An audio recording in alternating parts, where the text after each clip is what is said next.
pledge allegiance to the flag of the United States of America and to the republic for which it stands, one nation, under God, indivisible, with liberty and justice for all.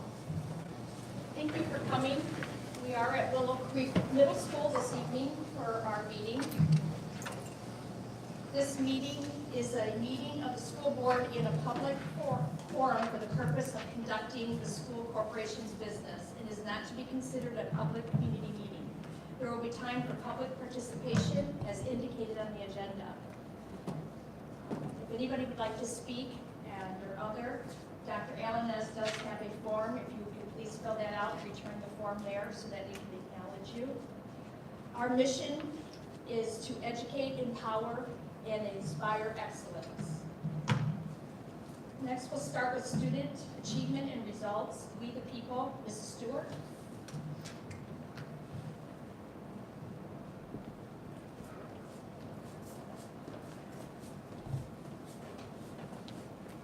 Good evening, welcome to the Creek. We're glad to have you all here. We're happy to host. Actually, I'm going to say very little because I'm going to turn it over to my two social studies teachers. We have Mr. Ramsey, Mrs. Barish, and Mrs. Maldonado. They will come up and introduce themselves and talk a little bit about what we do. Thank you, Mrs. Stewart. So I'd like to thank the school board for allowing us to be recognized. First off, thank you very much. My name is Sean Ramsey. That is Jeanette Barrich, and that is Christina Maldonado. And we're social studies here at Willow Creek Middle School, social studies teachers.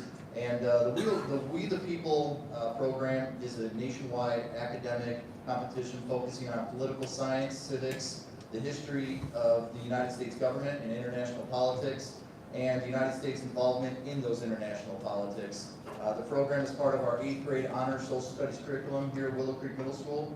And this year we brought 3 teams to the regional competition held at Indiana University Northwest in Gary, and each team performed at a high level.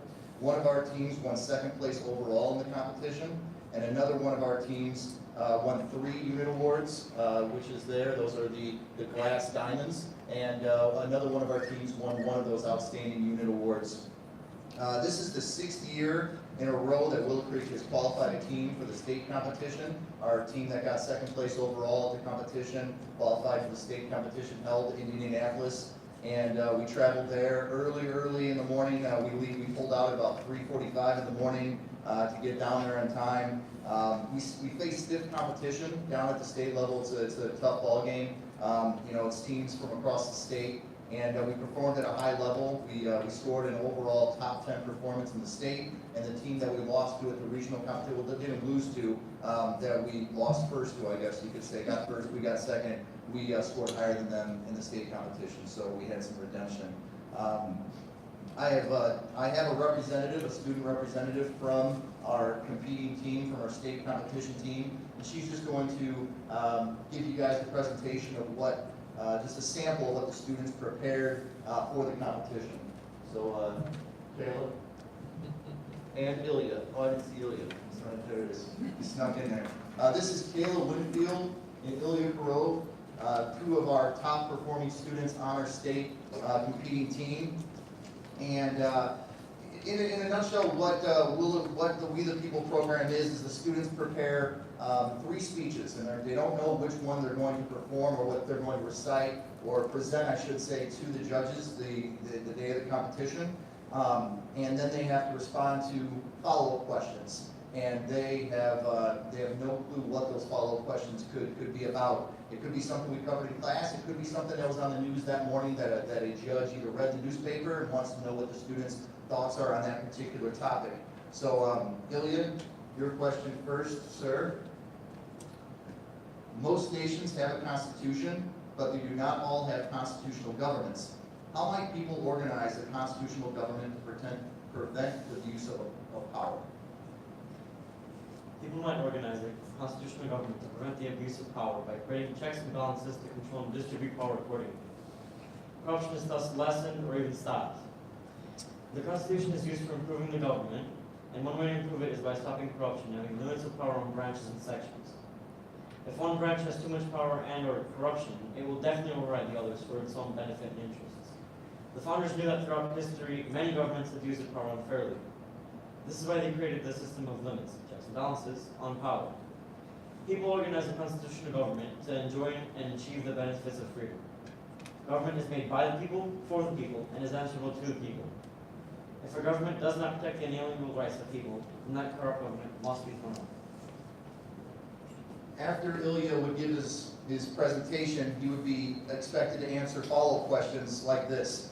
Is it appropriate for the United States government to pass laws limiting our First Amendment rights? Or, what limitations does the United States Constitution place on majority rule? Are these limitations successful? Why or why not? And the students will then have dialogue with the judges, kind of going back and forth on those types of follow-up questions. Kayla Winfield is going to present her response or her prepared speech for this question. By the late 1780s, many founders believed that the Articles of Confederation were not working well. What were some achievements of the Congress under the Articles of Confederation? Despite its limited power, Congress recorded some notable achievements under the Articles of Confederation. Perhaps its most important success was the creation of policies for the settlement of Western lands, such as the Land Ordinance of 1785 and the Northwest Ordinance. There is also the Treaty of Paris, which was an official agreement of peace between the British and the colonies. The articles set Congress at the highest power in the nation because of the fear of monarchy. Congress had the sole power to declare war, assign treaties, and accept them. As the articles were written during the war, Americans came to reflect on what changes need to be made for their nation's government. This means that our founders learned from their mistakes in writing the Articles of Confederation so they could write better when they created the Constitution. Even though the United States did not have a very strong government, help from foreign countries made contribution to winning the war. It would soon become very clear that there would need to be changes to the Articles if our new nation wanted to set itself on the international stage. And some examples of follow-up questions that Kayla and her group would be expected to respond to. Do you think the Founding Fathers were justified in creating a new Constitution? Would it have been possible to amend the Articles of Confederation to fix the shortcomings? Explain your answer. Or the Northwest Ordinance forbade slavery in the Northwest Territory, yet it was allowed in the original 13 states. How do you explain the contradiction? And I do truly believe that what the students have about a month to prepare for this, when other schools, some schools spend more time, and what the students, if they really buy in and prepare the way that we expect them to, I feel like it's a 100 or even 200 level college course, and the amount of information that we cover and the amount of work that the students put in, it really is incredible. So that is all that we have as far as presenting, but we do have a video about what some of the other students thought about the competition and what they liked and what they were most interested in.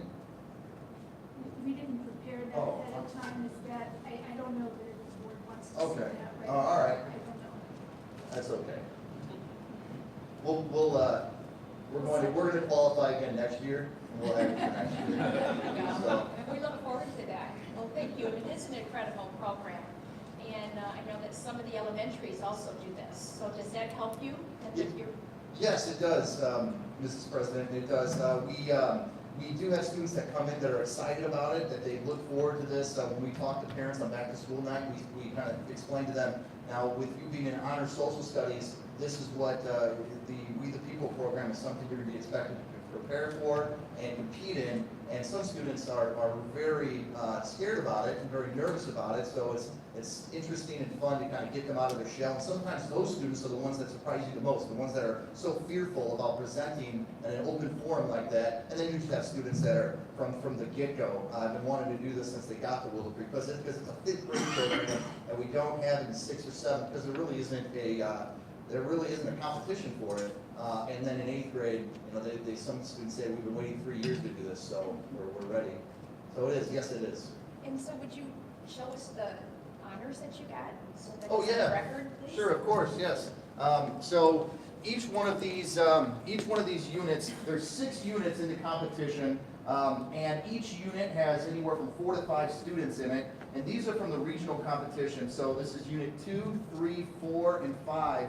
And We scored second place, best overall in show. So one of our teams, because we brought 3 teams, one of our teams was not able to get any of these unit awards, because if you place best in show, it kind of disqualifies you from getting one of the top unit awards. But you know, we really kind of swept the, I guess you could say, the second highest unit scores for the competition. So these are our unit awards that they hand out at the competition for having the highest score if your team is not best in show. And they really all kind of do look the same, but the fact that we have 4 different units, Well,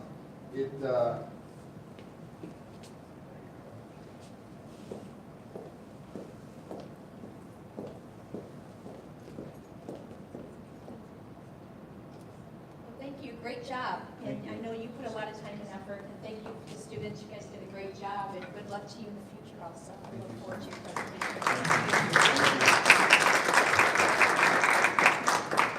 I'll make sure to get that presentation to the board for you all to see. And I just want to thank Ms. Maldonado, Mrs. Barish, and Mr. Ramsey, and Ilya and Kayla, great job, and looking forward to seeing the video as well. thank you, Ms. Alanis. Students did a great job with your. And then next, we'll move on to the Indiana Junior All-State Orchestra student. Mrs. Beard. Again, I will turn this over to Mrs. Bowman.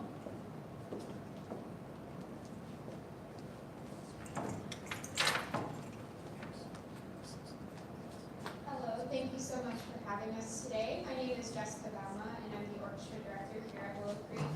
I'm here on behalf of my student. This is Kimberly Tran. Kimberly is an 8th grader here at Willow Creek. She's been in the program for 3 years, since 6th grade, and she plays the viola. This year was a very special year for Kimberly, as she was accepted into the first ever Junior All-State Orchestra experience. This was a very competitive year because it was the first experience ever, and a lot of schools have been waiting for a very long time for this to be in existence. We've always had a high school All-State, but this is the first year, like I said, for this Junior All-State at the junior high level. She was one of 9 students selected for this awesome achievement on the viola. So one of 9 viola students all around the state of Indiana, which is an amazing accomplishment. In addition to that, she got to perform with that ensemble at the Indiana Music Education Association Conference in Fort Wayne at the end of January with all of the students that were selected for that opportunity. And then in addition to that, she was also preparing for solo and ensemble competition, which happens also at the end of January, so she had a very busy month. So that's the piece that she's going to be performing for you guys tonight. It's the Seitz Concerto for Viola, and this is Kimberly.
out of 9 for an all-state at the junior level. So we look forward to seeing you again, and good luck to you. Thank you. We'll move on to the NHS presentation and the good news report. Mrs. Devers-Lowry.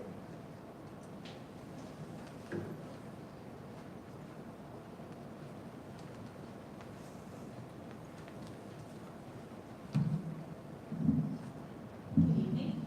Tonight we are going to highlight our National Honor Society from the high school.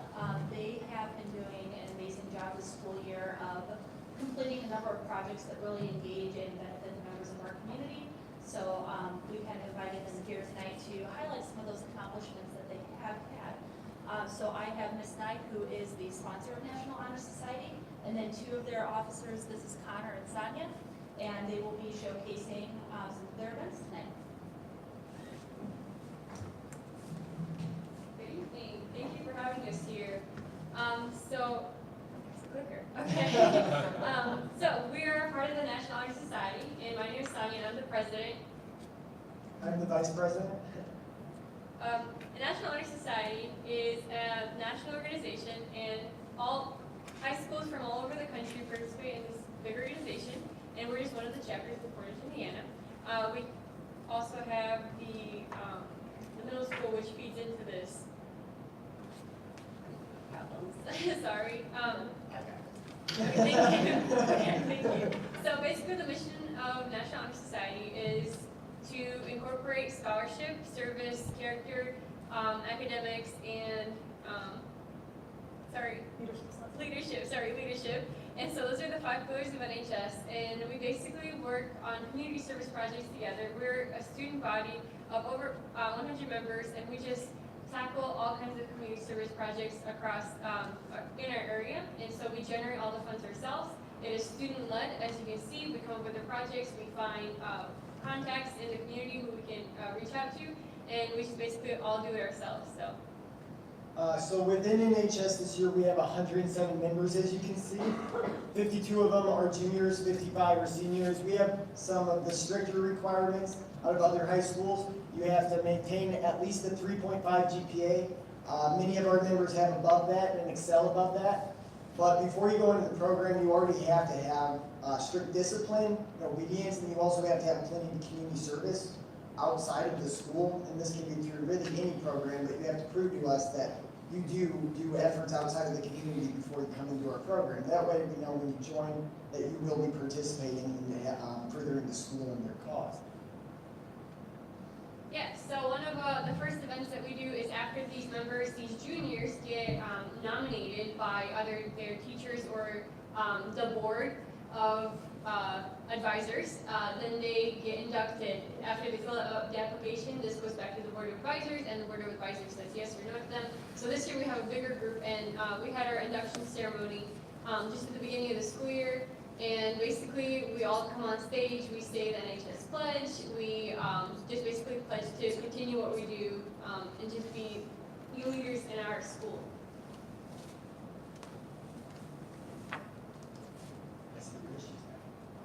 There it is. Alright, so this year and previous years, we do what we call the Halloween Fun Fair. We hold this at the high school. This year, I, along with one of my partners, Ryan Pernick, he's not here tonight, helped run this event. So essentially what we do is we put on a Halloween Fun Fair. It's games, activities, and the kids win candy, prizes, things like that. This year we have, I would say, one of our biggest turnouts. We had set aside a set of money for how much candy we wanted to buy, and we excelled that. And we actually had to go back to the store twice that day to buy candy because we were unprepared for the number that showed up. Through that service, we saw plenty of some older kids having fun, smiling, playing games, just enjoying their time within the school, and giving our kids opportunities to help run this and have an impact within our community. The best part, I'd say, was we got to dress up too, so that was kind of funny. The next project, this is actually, we just did this last weekend, and the members, they contributed 3 hours to create 40 blankets, which will be distributed to local children's hospitals. Yes, so this is a national project, national organization, and we're happy to participate in this, so we bought the the fleece blankets. I know Erin, she's your secretary, she chaired this event, so members have the opportunity to chair events. Either they come up with an event idea of their own, and then they pitch it to Ms. Nye and the board, and we say, yeah, we can do with it, we're on board. Or they can just choose one that we have annually recurring, such as the Project Linus. And so this one, like I said, we made 40 blankets. They're ready to be delivered. They're not yet. Ready to be delivered. They're ready to be delivered, yes. And so that was just one of the national organizations that we take part of. Another one is the basketball tournament. You can see that was from last year. That was me and a group of our friends. You get together, and this one was basketball/volleyball. So we basically set up a ladder competition, and we faced teams against each other, and they pay to join in, and we use this money to fund other projects within the National Honor Society program. This one happened to be held in our field house where we had both the volleyball and the basketball. Sadly, we will be unable to do it this year because another community service oriented group took it on this year, and we didn't want to compete with them, so they took that on this year. But in previous years, we've done this project, and it's been very successful, and we've seen many kids come out and participate in this. This one was one that I did last year. We're going to do it again this year. The Easter baskets, so we went out to Dollar Store and Walmart, and we bought Easter baskets as well as goodies that we could deliver to senior homes. And so we had like little food packaging, sugar-free of course, as well as little comfy socks and deodorant for the men, and then arts kits for the ladies. And so I think they really enjoyed it. Erin and I actually got to go and deliver to them, and so we were really happy to hand deliver them to each guest or to each patient at the senior home, and they were just so happy to see us. Alright, so out of these very few projects we've shown you, we have so many more, as you can see. We have recycling is one that we do every single Wednesday within the school, where the kids just get together and they pick up all the recycling. That way the janitorial staff doesn't have to do it. We have others like Secret Pal, and that's where a teacher gets assigned with a student, and they get together and the students will decorate their doors and give them food and candy and gifts, and they don't know who it is until the end of the week. And at that end of the week, the teacher finds out who's been decorating and doing stuff like that. And that one's a ton of fun. We have so many like empty bowls, holiday cards, and they all go back to the community or go back to helping fund NHS to go back to the community again. So all of our projects are very community oriented within either the school or outside of the walls or within other school systems, and we do what we can to help out. Thank you. Thank you. Thank you, great job, and a lot of great community things. You guys are doing very proud of everybody. We're forward to it. Thank you. I would just have to give you a little tip. The reason why you had to keep going back to the store for candy is it was so awesome. We went that evening, and the kids just didn't want to leave. They just wanted to keep going. And the interaction between the National Honor Society and those little kids was phenomenal. Seeing you dressed up was really also very intriguing to the little ones. So thank you for that. And then the great thing was that same evening, and if you didn't coordinate it, something to think of for next year, was the same night as the Halloween dance for Willow Creek. So a lot of parents went straight from your event to the middle school because they had haunted hallways. So it was just a great event that both schools were putting on, and some good things were. These guys did the haunted hallway, and they were here. Okay. So, very good. Thank you very much. Thank you.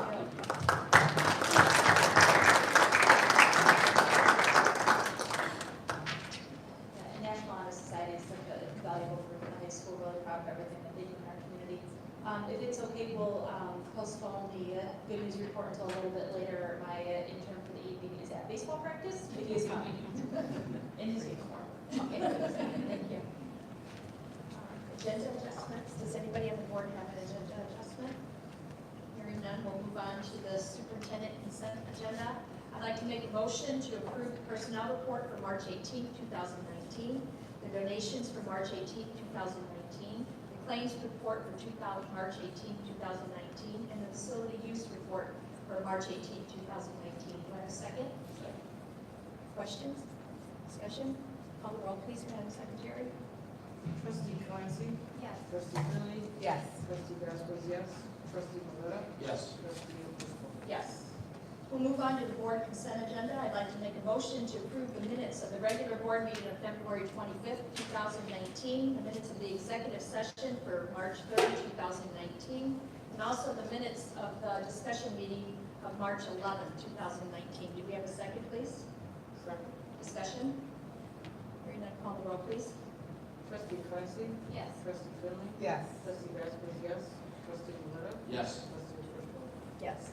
And I'm sorry, I forgot to tell everybody, we all realize that you have very important things to do, and we're getting onto the business portion. You may leave if you would like to. You're more than welcome to stay. Board Development Legislative Committee, we do have a federal flash that I'd like to show, please.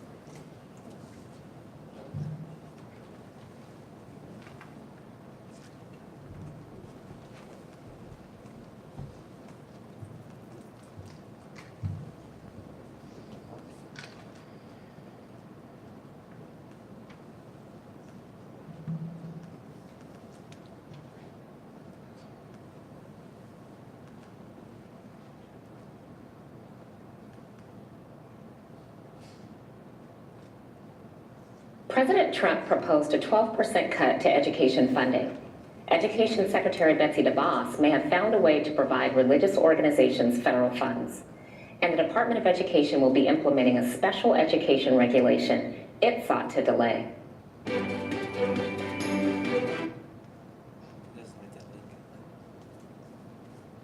What is wrong with you? You don't use Groupon?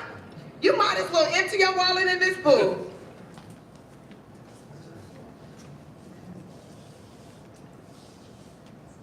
I'll just move on to the state at this point. I do have one thing to bring up at the state level with the budget.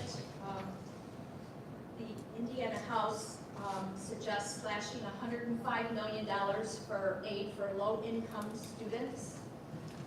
How that's going to happen is the proposal would free up money to boost the per-student dollars to the state, provide to all districts. Many of the state's wealthier districts stand to benefit more than the higher need urban counterparts. The proposed cuts, if they make it to the final budget, would take place over the next 2 years. For Indianapolis Public Schools, for example, that would mean $7 million less to meet the needs of its students who are low income.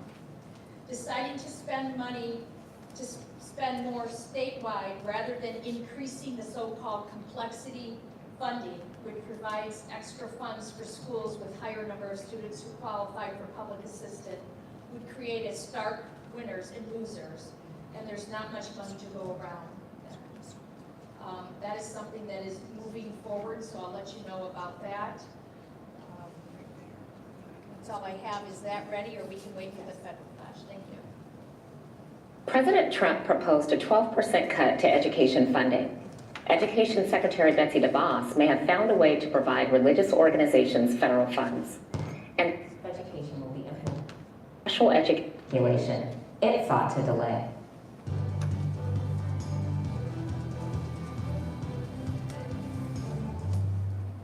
Hi, I'm Monica Allman, and I'm joined by Ann Heislip. Let's begin with the President's budget request. Ann. President Trump issued his budget request to Congress for fiscal year 2020. Every year, the President outlines his budgetary priorities, including how much money the administration wants Congress to provide each federal program. Congress has the final say, but the President's request gets the process started. Lately, the budget request hasn't had much influence, but it's still worth reviewing the administration's priorities. President Trump's budget proposes to cut Department of Education funding by $8.5 billion, or 12%, and to eliminate 29 programs, including Title II funds that support professional development for educators, after-school programs, and the Title IV Student Support and Academic Enrichment Grant Program, which received a major increase last year in response to the tragic school shooting in Parkland, Florida. The President also proposed to eliminate $190 million to improve literacy instruction. In a letter to Congress, All for Ed joined 60 other organizations in opposing the cut. More information on the President's budget, including a full list of programs that would be eliminated, is available at the link below. The President's budget request doesn't just propose cuts to education funding. The administration is also proposing to expand private school vouchers through $5 billion in tax credits. More on that proposal is available in our previous edition of Federal Flash. In addition, the budget request includes an increase of $170 billion for the Education Innovation and Research Program to study stipends for teacher professional development, and $50 million for a student-centered funding incentive grant program that would support weighted student funding in 10 school districts. In other news, Secretary DeVos notified Congress the administration believes it is unconstitutional for the Every Student Succeeds Act to prohibit religious organizations from providing what are known as equitable services in private schools. Federal law requires school districts to provide low-income students in private schools the same services that low-income students in public schools receive. School districts can provide these services directly or contract with an outside entity, but they cannot be provided by a religious organization. That is until now. Secretary DeVos sent a letter to Congress saying that she will no longer be enforcing the prohibition based on a 2017 Supreme Court decision. It's quite likely that DeVos's decision will end up in court as well. Our last story. After a 2-year delay, a federal judge has ordered Secretary DeVos to begin implementing a regulation supporting students with disabilities. The rule, drafted by the Obama administration, requires states to identify districts that disproportionately identify students of color for special education services, restrictive classroom settings, or discipline. Identified districts would be required to examine policies and practices that contributed to the significant disproportionality and fund remedies to address it. In arguing to delay the rule, the Department of Education expressed concerns that it will create an environment where children needing special education services would be denied them if districts were concerned about reaching racial quotas. A federal judge disagreed and ordered the regulation to be implemented immediately. Civil rights groups and chairman of the House Education Committee, Bobby Scott, lauded the ruling as a win for students of color. It is yet to be seen how the department will respond, but we'll keep viewers posted as we learn more. That's it for today. For an email alert when the next federal flash is available, email us at alliance@allfored.org. Thanks for watching. So as you can see, we're trying to do from the state level and then also the federal level. So the federal level, they want to decrease by 12% and cut Title II, which we do receive, have for years, and Title IV, which we did receive for 2 years. But with that being said, then they want to increase more money, such as $5 billion, to go to private, non-public charter schools and more money to religious schools. And that's what the federal government's looking at doing besides other lawsuits that are going on with the ESSA qualifications that the federal superintendent, Betsy DeVos, doesn't think she needs to follow. So next we'll move on with the Park Department. Mr. Maletta. Unfortunately, since we moved our meeting up, the reading is going on at the same time right now. Okay, so we'll put you on then for the discussion. Yes, thank you. And then Trustee Vasquez, PTF. Our PTF meeting was held last Monday. Just want to share a couple of highlights with you. The members were invited to the Hammond Education Foundation 2019 Celebrating Extraordinary Educators event. That's going to be held on March the 21st, and 4 of the members will be attending. And this will give them an opportunity to look at other events and also network with other foundations in Memphis, Indiana. Also, another event is the Toast to Educators, which is formally known as the Blue Fest. That will be scheduled, it has been scheduled for Friday, May the 17th from 5 until 9 at Woodland Park. During the special occasion, members from the office personnel, food service, custodial, transportation, of course teachers, the athletic department, recess aid, central administrators, media, all township, Portage Township employees will be invited since they play a vital part in our schools and in the education and success of our students. One more item, the grant recipients, there will be 12 grant recipients and they will be selected before the 16th of April. These applications were due last week and all employees were encouraged to apply. The foundation does look forward to the creativity and the interesting projects that will have positive results for students, and they will be having A presentation during one of our May board meetings, and that's when 12 grants will officially be released. Thank you. Old business, Dr. Elenes, do you have anything to report out under old business? My team was able to meet today, March 18th, regarding advanced imaging and just the printers and copiers in general. I plan to get an update from them tomorrow, and March 22nd, we'll be sitting down and reviewing all of these things, and I plan to have a recommendation for your review and how we're going to proceed moving forward here after spring break, once NSBA is taking place. And if we are decreasing copier to the printers, which I'm assuming we are going more one-to-one, trying to get out of the safe, or, the paper trail and the save the trees type of thing. Can you let us know what we have existing and what we're looking at decreasing the cost that we're in right now, with multiple contracts and then the cost? So the comparison of where we're at, where we're going also, please. Absolutely. And then can we add then, Mrs. Langford, please, for under old business, the computers and the tracking? I realize that that was something that might be in a future presentation or might be something in an update, but if we could just have that under old business until the board does get that information. Thank you. New business, we'll move to approve, we need a motion to approve the Stillman contract for the chillers. She doesn't have another policy. No, that's going to go to the policy committee. Okay. Yes. Yes. So we can move it off of old business. We can move it. New business, we need a motion to approve the Skillman contract for the chiller project. Make a motion to approve the Skillman and Shell project 2019. Second. Discussion? Call the roll, Madam Secretary. Trustee Clancy? Yes. Trustee Philby? Yes. Trustee Vasquez, yes. Trustee Maleta? Yes. And Trustee O'Connor? Yes.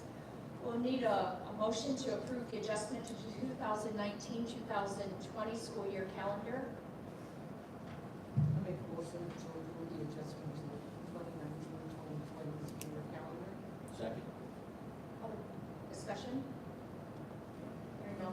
Hearing none, call the roll, please. Trustee Clancy? Yes. Trustee Finley? Yes. Trustee Vasquez, yes. Trustee Maleta? Yes. Trustee O'Connor? Yes. We need a motion to approve the 2020-2021 school year calendar. Make a motion to approve 2020-2021 school calendar. Second. Discussion? Okay, this is where I have discussion. I do have a couple of questions, Madam President. Looking at our current calendar for 2021, I know that we have Late Start Wednesdays in place for 2021, but I'm listening to all of the new initiatives that we have coming down the pipe, especially like with computer science, social emotional learning, and we're looking at increasing student achievement and some other things, focused on student achievement and student-centered, of course, and wondering if there's an opportunity for us to talk about increasing the number of PD days, because we have really nothing on the front end. And I know that the 1920 school calendar's already been approved, so there's really no room there. But I'm wondering if there's opportunity for us to look at the 2021 school calendar to talk about an increase in professional development days for our students. For our teachers to help support our students. And with that, are you able to answer that question? Yes, And absolutely. then when you answer that question, would you please let the board know and the community the professional development that is scheduled throughout the district, such as the summer, that would not reference on the board on the calendar that we're approving this evening? Yes, we focus heavily on gearing up for the upcoming school year and provide professional development days through our title funds as well as through district funds other than federal dollars through title. We allow them to develop their curriculum planning opportunities in alignment with high reliability schools. They meet as departments to be able to accomplish those tasks, as well as at the elementary level, the entire grade level across the district, and then the building level professional development that the principals have access to dollars for. We also have a 2-day summer series that we have traditionally had for the last, I believe this will be year number 4. If not, I apologize, it would be year number 3. No, it is 4. For those 2 days, those professional development opportunities are for all of our teachers. We do, just as we do for the summer planning days, provide the teachers with a daily stipend, and the teachers are given opportunities to choose different professional development, and then as well as those specific to all individuals with the various initiatives across the district that align to our strategic plan. Those are then embedded into the 2 days. I am really excited about the calendar as my team, as you are aware, this year for the first time, 18-19, we have 3 e-learning days that were built into the calendar, not only for professional development for our teachers, but our entire staff.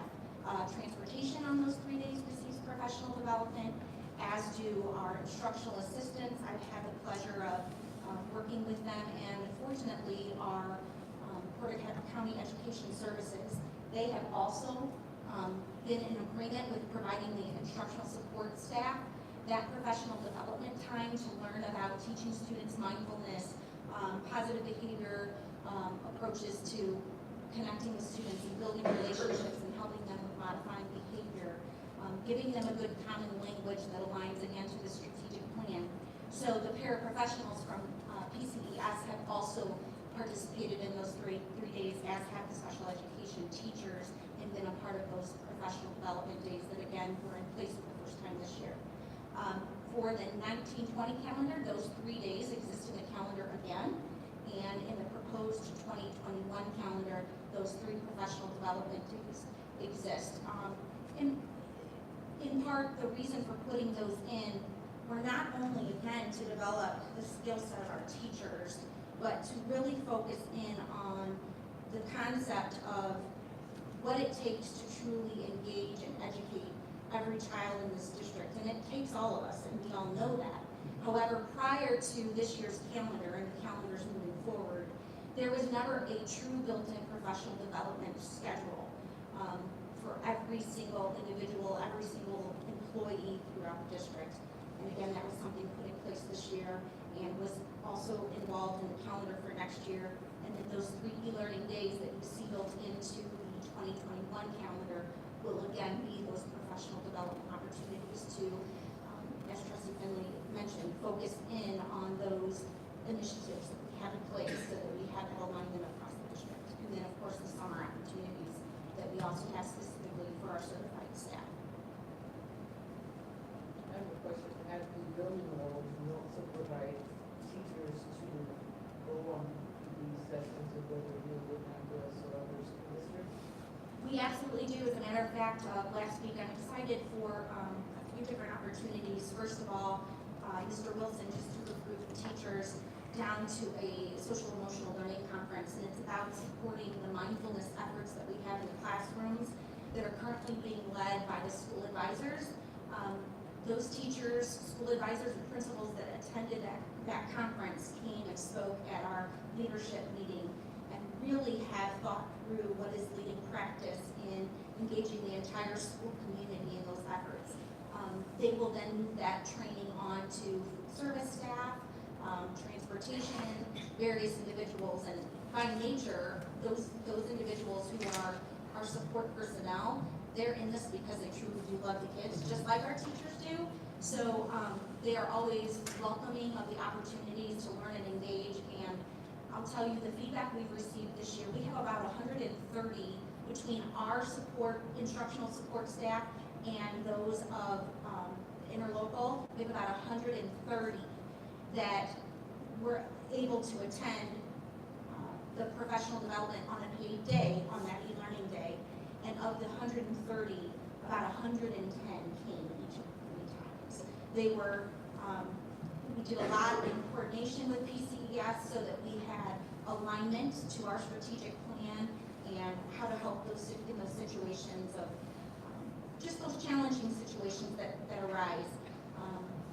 So yes, there are a lot of those opportunities to go out to other districts and also attend conferences. With that being said, Dr. Alanes, I think it would be important for the board and the community to see the professional development that's going on in the the district. And we as a board understand that it's important for all staff, all employees to have professional development, including the board. That's why we like to set the precedent to show that, yes, we need to learn. We are continuously learning. We're looking for leading practices across the nation and across the globe to bring back. So we do set that precedent, but we do know that it's important for all staff members to have professional development, not just teachers. So I'm sure you have a living document somewhere that has all the professional development. If we could have that, and then I'd like to put that on, if we could put it as an agenda item, because I think it's important for the community to see that. And we all have to be aware that professional development is a cost.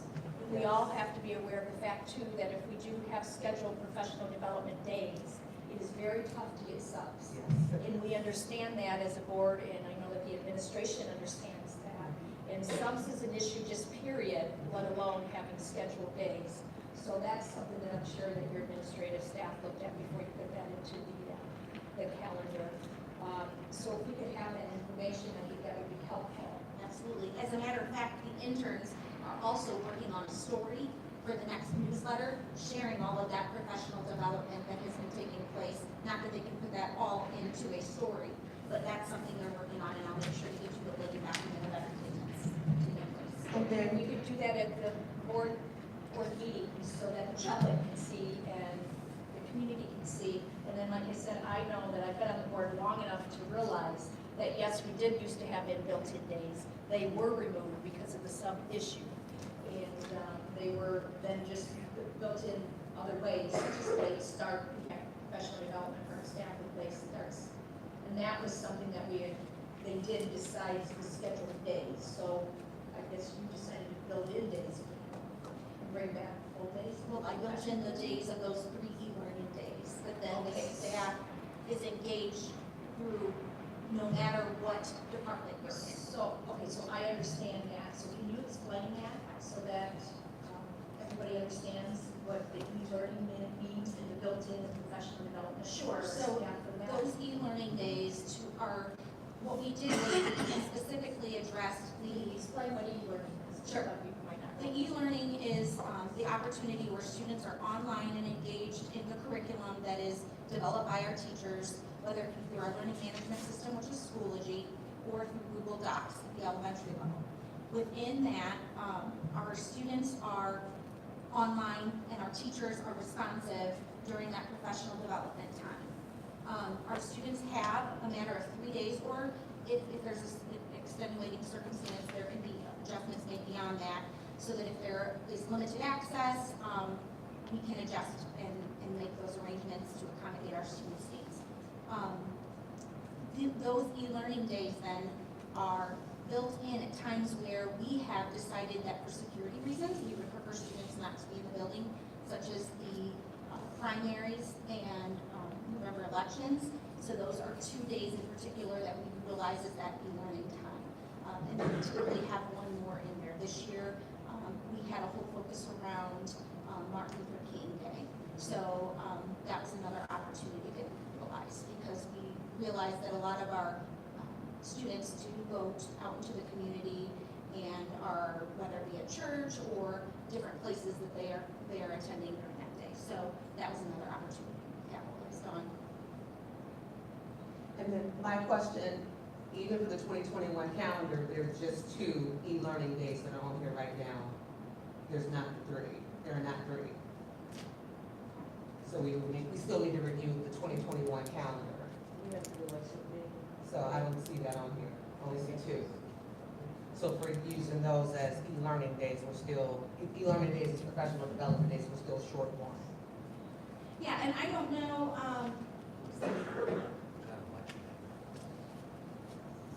That's the election day?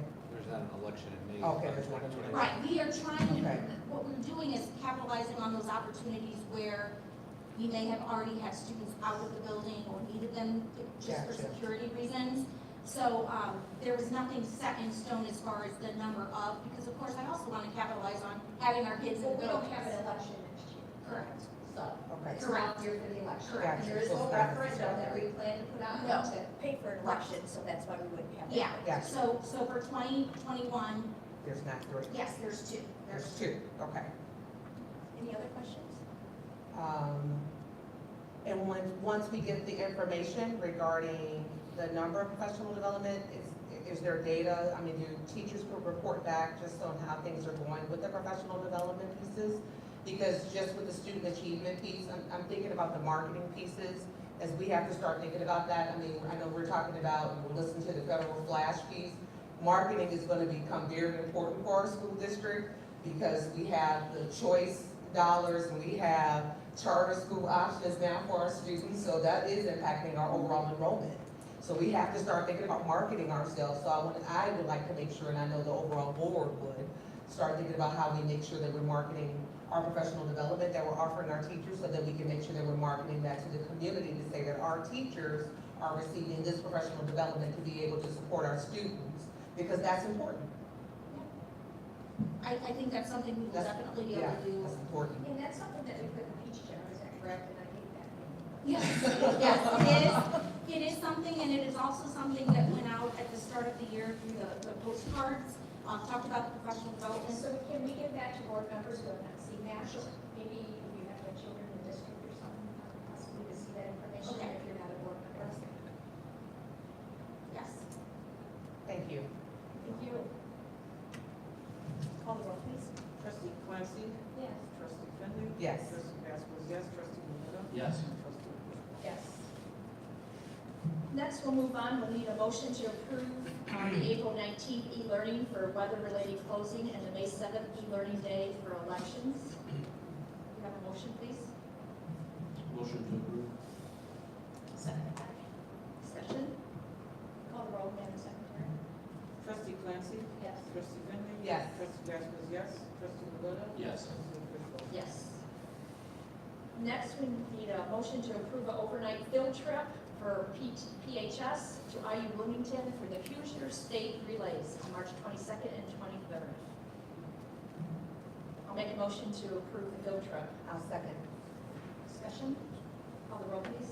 Trustee Clancy? Yes. Trustee Finley? Yes. Trustee Vasquez, yes. Trustee Maleta? Yes. Trustee Griswold? Yes. Need a motion to approve the field trip by the middle schools to Florida on 10/24 to the 28th. Make a motion to approve the overnight field trip for the middle schools to Florida, October 24th through the 28th, 2019. I'll second. Discussion? Call the roll, please.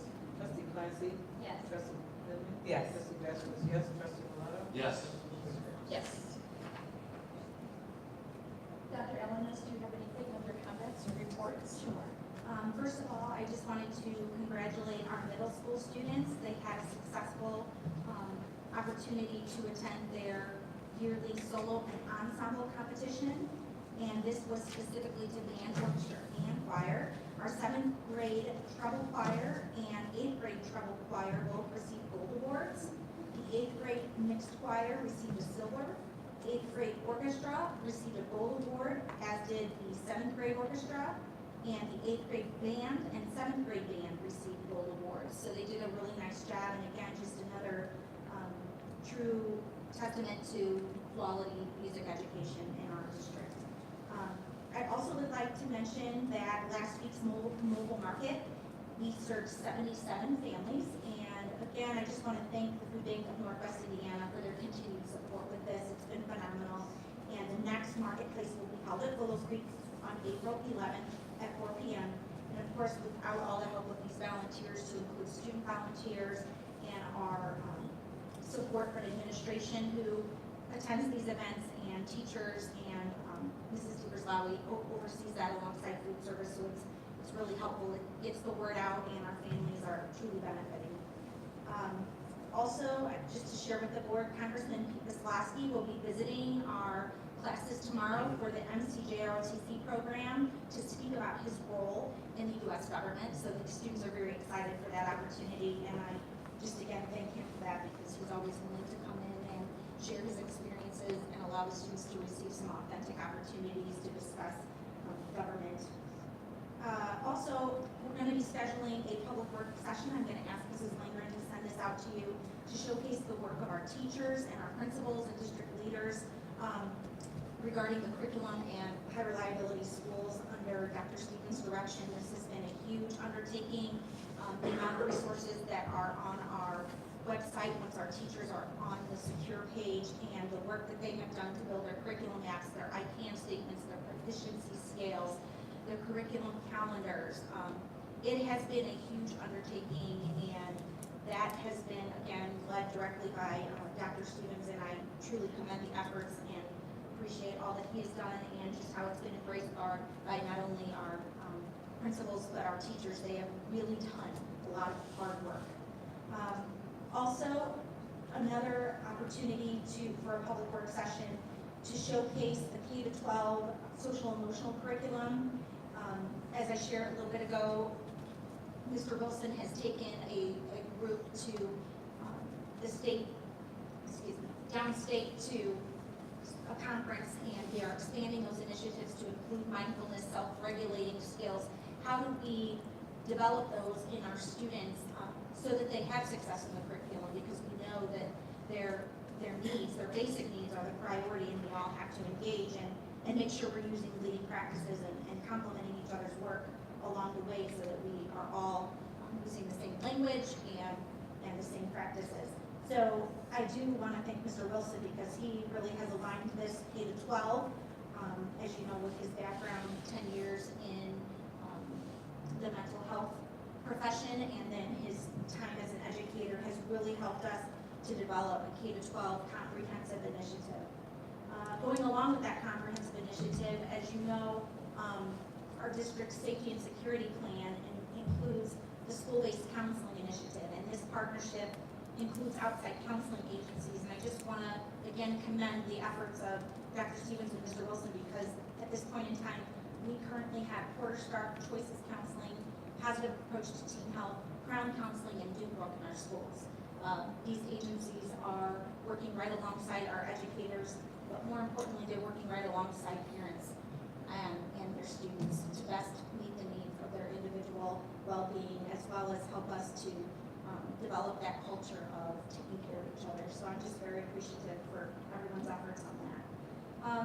One last item, summer school, kindergarten through 12th grade, focused on remediation to include students with the need to, when we do learn that they need IEP remediation, they have started that testing process, I believe, today. Also, ISTEP at the elementary, middle, and high school, credit recovery, and I will be bringing to the board specifics in April, along with course additions that include college and career readiness, STEM focus, and various other things. We're adding a college and career class for credits at the middle school that every single 8th grader will take, engaging in just all kinds of opportunities to increase our pathways for graduation pathways at the high school, and those details will be forthcoming. Thank you. Might be able to help a little bit this evening, Mrs. Langren, with the public work sessions. It's easier to do when the board is already scheduled with our meetings. If we can move our meetings up to 4. Does anybody have any problem getting here at 4? So 4:30? 4:30? We can move our meetings up for the next couple meetings to 4:30 and have public work sessions after. And if we need to schedule something in between, because I do know that we're going to have public work sessions for the report on to the conference that's coming up. Does that work better for everybody? We're already here. So just schedule them until we tell you not to. I think 4:30 is a good time to start it. I've been looking, I see a baseball. We've been waiting for you, young man.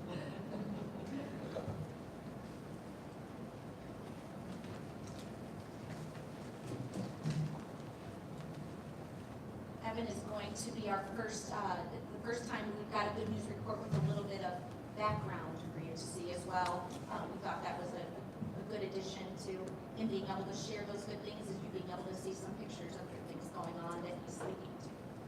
We have some visuals, and we have Evan. His freshman baseball practice. He's a senior at Portage High School. He is a member of NHS. He's student body president, student council, member of the Kiowa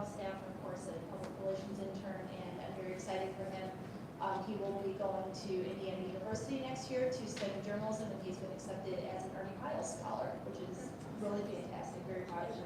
So I will turn that over to him. Thank you for waiting. It's long practice today. I will get straight into the good news. Congratulations to PHS senior Sonia Karova on being named the Boys and Girls Club of Northwest Indiana Youth of the Year. The PTS Art Department held their district-wide Art on the Lake art show last week. Congratulations to the following winners. Elementary school, Best in Show is Christopher Kerr. First place is Caitlin Robinson. Second place is Haley Martinez. In the middle school, Best in Show is Mia Allen. First place is Sarah Smith. And second place is Kelly Stone. And in the high school, Best in Show is Camila Moore. First place is Diamond Duran. And second place is Autumn Turner. Many of our teachers celebrated reading during Dr. Seuss Week. The Innovative Learning Lab at Myers incorporated Dr. Seuss's books into STEM activities, and the students were paid a visit from the cat in the hat himself. The fourth grade students at Kyle Island Elementary served as role models for reading as they read books to the first grade classes. All of our schools did a great job encouraging literary skills that week. Our elementary students have been learning how to be more mindful of their actions through the Mind Up curriculum.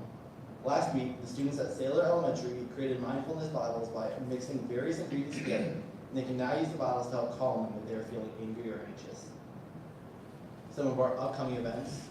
Crispin's Drama Club will be performing James and the Giant Peach this Thursday at 1 p.m. and 6 p.m. Spring break is next week. We hope our families enjoy the week off of school together. The PTS Art Show will be on display at the Portage Public Library from April 2nd through April 30th. Stop by to view the amazing pieces of artwork created by our talented elementary students. And the PHS Art Department will host their annual Empty Bowls project on Saturday, April 6th at 11 a.m. And I am going to add one on here that isn't here, but the baseball program is selling coupon books for $20 each. If anyone's interested in helping us out, I put my food in there. But that's all the news, so thank you for your time. Thank you. Great job. I like the graphics.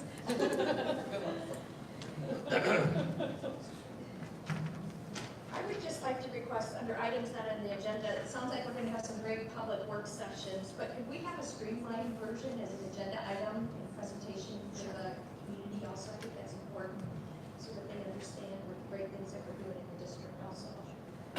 Does any other board member have anything under other? No? We have any public? We have one. Okay.